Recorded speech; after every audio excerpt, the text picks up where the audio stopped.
আপনি যদি ইতিহাসকে রেকর্ড করতে পারেন, ইতিহাস রেকর্ড করতে না পারলে ইতিহাস থাকে না।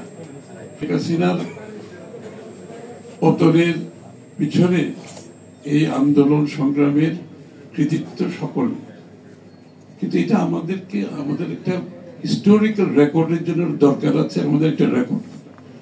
তা আমি প্রবাসী ভাইদের অনুরোধ করব, আপনারা একটা এই যে প্রবাসীদের অবদান শেখ হাসিনার পতনের পিছনে, এটা একটা ডকুমেন্ট করুন, এটা একটা ডকুমেন্ট করেন, কারণ এটা তো রেকর্ডে রাখতে হবে। আচ্ছা, আমরা এখানে আজকে বলছি, দুদিন পরে তো কেউ মনে রাখবে না, কেউ মনে রাখবে।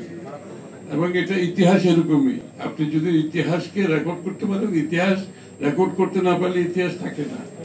সুতরাং আপনারা এটা ব্যবস্থা করেন এবং এটা সুন্দর করে একেবারে একটা ডকুমেন্টারি আকারে করেন, একটা বই আকারে করেন, দুইটা করেন।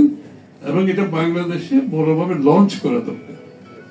এবং আমি আপনাদেরকে আশ্বস্ত করছি, এইটা লঞ্চ করার ব্যাপারে আমাদের সিনিয়র একেবারে আমাদের শীর্ষ পর্যায়ের নেতৃবৃন্দ সেই লঞ্চিং সেরিমনিতে আপনাদের সাথে থাকবে।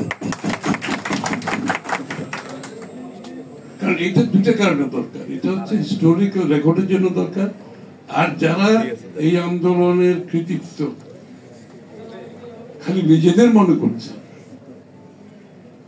সুতরাং তাদের মধ্যে যাতে সেই ভুল ধারণাটা তাদের মন থেকে চলে যায়। কারণ এটা অনেকে এই আন্দোলনে অনেকে যোগ দিয়েছে পরের দিকে, তার আগের আন্দোলন দেখে নাই, তারা তো বিদেশের আন্দোলন দেখে নাই, তারা হোয়াইট হাউসের সামনে আন্দোলন দেখে নাই, তারা কংগ্রেসের সামনে আন্দোলন দেখে নাই, তারা ওয়ার্ল্ড ব্যাংকের সামনে আন্দোলন দেখে নাই, তারা জাতিসংঘের আন্দোলন দেখে নাই, তারা ওই ব্রাসেলসের আন্দোলন দেখে নাই, তারা মধ্যপ্রাচ্যের আন্দোলন দেখে নাই, তারা জাপানের আন্দোলন দেখে নাই, তারা ইটালির আন্দোলন দেখে নাই, হ্যাঁ, তো লন্ডনের আন্দোলন দেখে নাই। সুতরাং এই বিষয়গুলো তো একটু পরিষ্কার হওয়া দরকার আমাদের। এবং এর পিছনে যে বাংলাদেশ জাতীয়তাবাদী দলের একটা বড় ভূমিকা আছে, সেটাও তো তারা জানে। এই আন্দোলনগুলো ড্রাইভ করছে কে?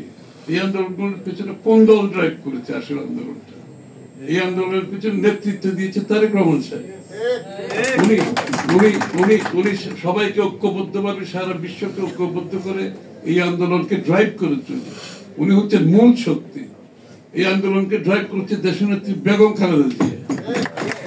উনি একটা ফ্যাসিস্ট স্বৈরাচারকে ডিফাই করে, আপোষ না করে, নিজের জীবনের বিনিময়ে বছরের পর বছর জেল খেটে বাংলাদেশের মানুষকে উজ্জীবিত করেছে, দেশের ভিতরে এবং দেশের বাইরে। এটার পিছনে ড্রাইভার কে?